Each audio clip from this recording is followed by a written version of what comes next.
Olá, pessoal! Vamos continuar estudando o poema? Vamos estudar os recursos expressivos. Essa é a primeira parte do nosso estudo. Vamos lá?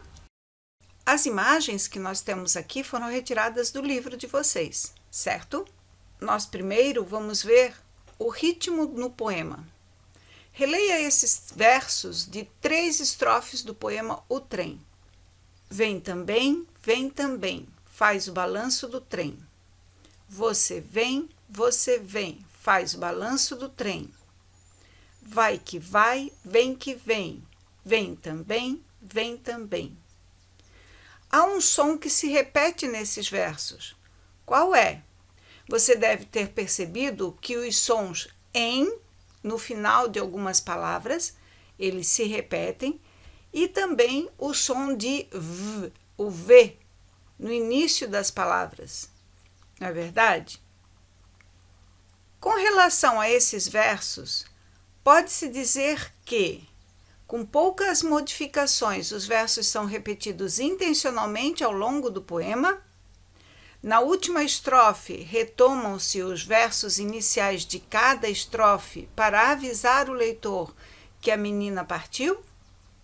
A repetição do som representado por em é importante para dar o ritmo do poema. Qual dessas 3 ou quais dessas 3 afirmações está correta em relação ao trecho lido?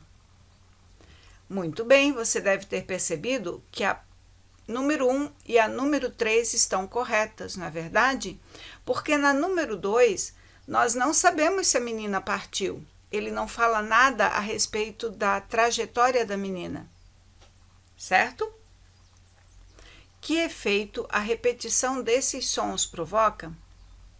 Você deve ter percebido que quando nós falamos vem também, você vem, vai que vai, vem que vem, parece ser o ritmo do trem andando sobre o trilho. Não é verdade? A número 2. A sonoridade nos poemas pode ser construída pela regularidade no uso das rimas. Leia esses fragmentos de um poema do autor Olavo Bilac. Meio-dia, sol a pino, corre de manso regato, na igreja repica o sino, cheiram as ervas do mato, na árvore canta a cigarra, há recreio nas escolas, tira-se numa algazarra a merenda das sacolas. Quais são as rimas presentes nesses versos?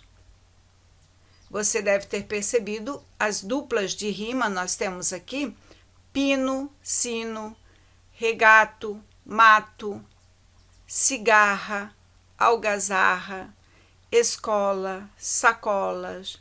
Percebam que o som final das palavras são iguais ou muito próximos. Que efeito as rimas e os versos curtos criam no poema? Quando nós usamos rimas e os versos curtos, os versos menores, o poema fica com um tom de musicalidade. Vocês lembram do rap? O rap é um tipo de poema, musicado, e daí ele fica com aquela musicalidade. E o que dá o ritmo do rap é justamente a rima. Vamos ver agora algumas figuras de linguagem no poema. Como dissemos, é comum a linguagem figurada estar presente no poema. Releia esses versos. A menina com o nariz achatado na vidraça.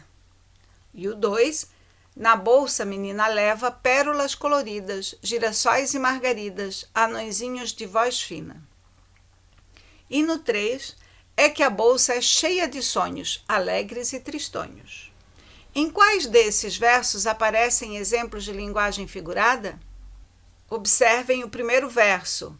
A menina com o nariz achatado na vidraça. Tem alguma outra forma de ela estar achatada, com o nariz achatado na vidraça? O que significa isso? Muito bem, significa que a menina estava com o rosto encostado no vidro, na janela do trem, e o nariz estava pressionado de forma a ficar chato. Então, isso não é linguagem figurada, é uma linguagem real. As palavras estão mostrando exatamente o que estava acontecendo. Na número 2, nós temos que na bolsa a menina leva pérolas coloridas, girassóis e margaridas, anõezinhos com voz fina. Tem algumas coisas aqui que são muito estranhas de serem levadas por uma menina, né? Nós sabemos que as pérolas é uma preciosidade que é feita pelas ostras e ela tem sempre aquela coloração perolada, ou seja, amarelada. Então não existem pérolas coloridas. O que seriam pérolas coloridas? Seriam bolinhas coloridas, como se fossem pérolas. Os girassóis e margaridas, como que se leva girassóis e margaridas numa bolsa de menina? Não dá para levar a planta dentro de uma bolsa com pérolas. E anõezinhos de voz fina? Definitivamente aqui nós temos algumas linguagens que não são linguagens reais, não querem significar exatamente aquilo que tem na bolsa, mas provavelmente os sonhos da menina, a imaginação da menina em relação a esses elementos. Isso é linguagem figurada. É que a bolsa é cheia de sonhos, alegres e tristonhos. Como é que uma bolsa pode ser cheia de sonhos? Se a gente fala que uma bolsa é cheia de sonhos, a gente logo imagina o bolinho, o sonho, né? Mas não é esse o caso. Aqui não está falando dos bolinhos, aqui está falando de sonhos e imaginação. E isso não dá para colocar dentro de uma bolsa. Então é claro que aqui nós também temos linguagem figurada. Então a resposta, nós teríamos linguagem figuradas na número 2 e 3. Podemos dizer que nos textos poéticos não interessa apenas o que é dito, mas principalmente como é dito. Leia a seguir a frase do poeta Manuel de Barros. Você concorda com essa frase? Fazer poesia é olhar a realidade do mundo sob o ponto de vista nem sempre objetivo. O que é olhar a realidade do mundo sob o ponto de vista? O que é um ponto de vista? O ponto de vista subjetivo é o ponto de vista pessoal, individual, particular. Então, cada um de nós tem um ponto de vista e esse ponto de vista é subjetivo, porque é um ponto de vista nosso. E o ponto de vista objetivo é o ponto de vista que não pode ser influenciado por sentimentos, emoções e opiniões pessoais. Então, por exemplo, se eu estou olhando uma mesa, se eu estiver no lado direito da mesa, eu tenho um ponto de vista. Se eu estiver do outro lado da mesa, eu vou ter um outro ponto de vista do objeto. Mas a mesa continua sendo a mesma. Então, esse é um ponto de vista objetivo. O ponto de vista subjetivo é quando, por exemplo, se numa cena do intervalo do recreio eu vejo o Paulinho brigando com a Penélope. Quando eu olho o Paulinho brigando com a Penélope, eu estou tendo o meu ponto de vista e eu estou imaginando que ele está fazendo alguma coisa errada, porque ele não pode brigar com uma menina. Vamos dizer que a Penélope seja menor que ele, ou que a Penélope seja uma criança com deficiência. Ele não pode brigar com a Penélope. Mas se nós estivermos no ponto de vista do Paulinho, a gente vai perceber que a Penélope deu um beliscão nele enquanto ele estava de costas. E a gente não sabia disso. E ele estava brigando com a Penélope porque ele estava falando para ela que ela não pode ficar beliscando as pessoas. Que isso é errado, que isso machuca. Só que ele estava tão magoado que, de longe, a impressão que a gente tinha é que ele estivesse falando outras coisas. Deu para perceber? Então, são pontos de vista diferentes. Esses pontos de vista são subjetivos, porque é um ponto de vista pessoal, individual, particular. E agora, se nós falarmos que fazer poesia é um olhar da realidade do mundo sob o ponto de vista nem sempre objetivo, vocês vão perceber que essa frase do Manuel de Barros está corretíssima, porque quando a gente faz poesia, a gente tem a possibilidade de usar figura de linguagem, de falar coisas sem sentido, aparentemente. E essa é uma forma de olhar a realidade do mundo de um jeito totalmente diferente daquilo que é real. E agora, pensando, em sua opinião, o poema Trem se encaixa nessa afirmação do poeta? Pense sobre isso. No poema lido, são usadas palavras ou expressões em sentido figurado para expressar sensações ou impressões. Leia esses 2 poemas agora. Schwack. Primeiro beijo, igual apertar campainha de casa estranha, um pique só. O segundo poema, Os olhos. Os olhos, vagalumes, lampiões. Sentinelas do sonho, açudes de emoções. O eu poético é a voz que fala no poema, equivale ao narrador dos textos narrativos. É a voz que expressa a emoção, a visão no mundo do poeta. No primeiro poema, Schwack, o eu poético é alguém que teve a experiência do primeiro beijo e comparou o primeiro beijo ao tocar a campainha de uma casa estranha. Por que ele fez essa comparação? Porque quando a gente vai dar o primeiro beijo, a gente não sabe como agir.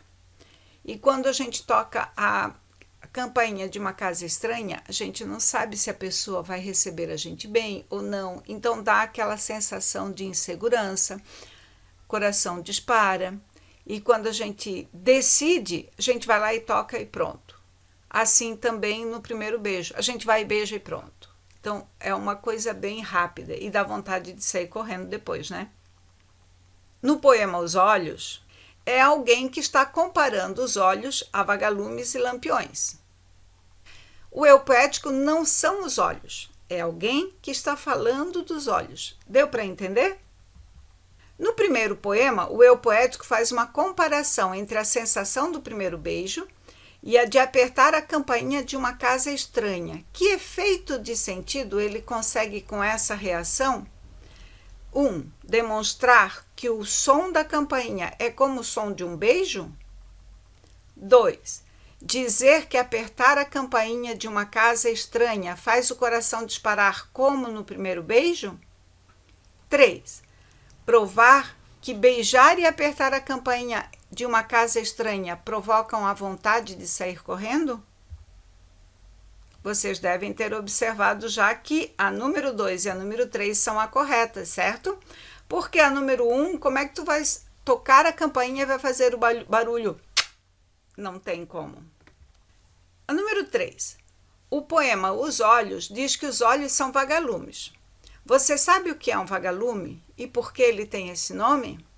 Muito bem, vagalume é aquele inseto que tem uma luminosidade. E justamente o nome dele é vaga-lume, porque ele tem o lume, tem a luz, e ele vaga porque ele não consegue voar em linha reta como os pássaros. Ele vai lado em lado como as moscas. Afinal de contas, ele também é um inseto. Para o eu poético, os olhos são vagalumes, lampiões. Observe, vagalumes brilham no escuro, lampiões brilham no escuro. O que se quer dizer sobre os olhos nessa imagem? Que os olhos brilham muito bem. As imagens que o poeta criou sobre os olhos são o que chamamos de metáfora. Metáforas são comparações abreviadas. Observe, os olhos são brilhantes como são brilhantes os vagalumes. É uma comparação. Os olhos são vagalumes. É uma metáfora, uma comparação abreviada sem o uso da palavra como. Nos poemas, as metáforas contribuem para mostrar ao leitor os sentimentos, as impressões, as emoções do eu poético.